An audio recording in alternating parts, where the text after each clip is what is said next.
कि हाली का कहीं पियावा के हो बिन चालू इंजन चापाता।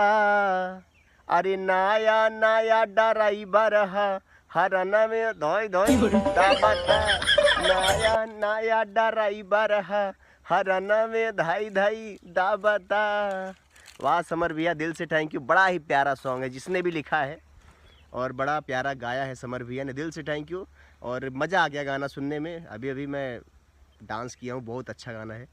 और कहे के बा कि तू कागज़ के फूल छू देबू तब गुलाब हो जाई। गुलाब हो जाई भैया, हाँ हो। तू कागज़ के फूल छू देबू तब गुलाब हो जाई, और तू पानी में उंगली पेश देबू तब शराब हो जाई। और तोहार रुपये ऐसा नहीं करे जा, लइकन के बतिये छोड़ा, तारा के देख के और पुरानियों की नीयत खराब हो जाई, खराब हो जाई। अगर अच्छा लगे तो कमेंट बॉक्स में अपनी राय ज़रूर लिखिएगा और लाइक करिएगा, वीडियो को शेयर करिएगा। अपना ढेर सारा प्यार आशीर्वाद अपने छोटे भाई पर बनाए रखिए। हाँ ना भैया, हम संतोष पागल ना हैं का भाई लोग।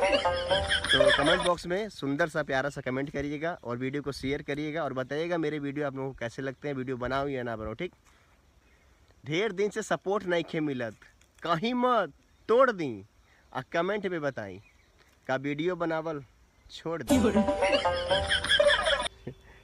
केतनो दिखावा तानी सीना पे कतीलावा, हेलो गाइस जब न बनाई हमरी लवा।